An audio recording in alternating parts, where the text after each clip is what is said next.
Hi everyone, thank y'all for coming out tonight. Today we're going to be speaking a little bit about gun control laws and my stances on it. So imagine yourself late at night, home alone, when suddenly you hear a crash coming from downstairs.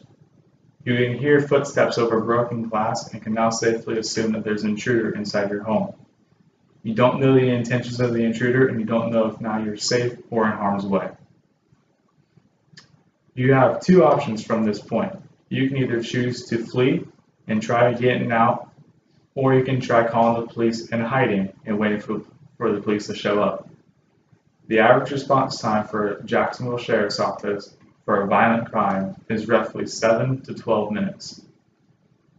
So what happens in that 7 to 12 minutes if the intruder finds you?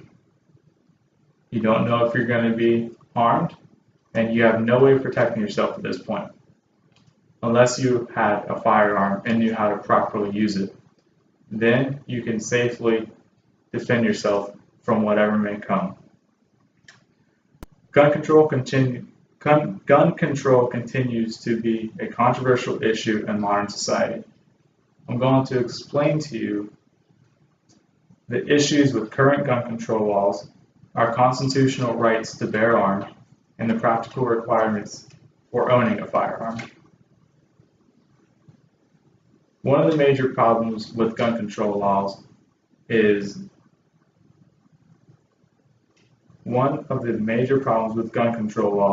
the mental state of the shooter versus the firearm that was used. When a shooting happens, the media tends to focus more on what kind of firearm was used versus the motives or the mental health issues that the shooter may have. You'll hear more that there was an AR-15 involved or a shotgun or a handgun used to commit the crime rather than if there was a likely motive for him to go out and commit this crime. Another problem with gun control laws is areas that tend to have stricter laws tend to have more violent crimes happen than areas that don't have as strict of laws. Every American has the right to bear arms under the Constitution. We have this right because the Founding Fathers wanted us to be able to protect ourselves from enemies foreign or domestic.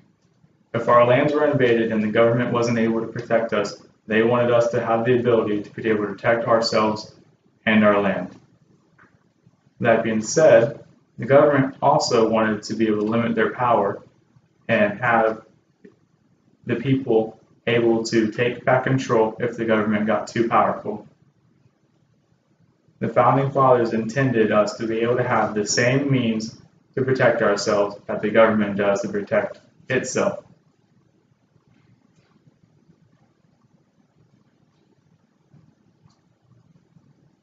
The Eighth Amendment is the amendment that restricts cruel and unusual punishment on you if you've committed a crime and you are indicted guilty. If you wouldn't take away the Eighth Amendment right from someone, why would you take away the Second Amendment right to be able to protect yourself with all firearms? It just doesn't make sense. Just because we have the right to bear arms doesn't mean that everyone should qualify for it.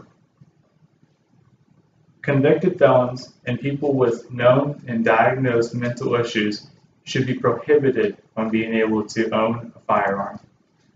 We can't tell if they're going to use it to commit a crime and harm another, or if they're going to be law-abiding, safe citizens with firearms. People that haven't been a United States citizen for long enough for a certain minimum period shouldn't be able to own a firearm to ensure that they have solid intentions of being a U.S. citizen. With that being said, more and more people tend to want to give up their rights to own firearms for a false sense of security. Recent terror attacks and shootings happening increasingly around the world make people feel uneasy and scared.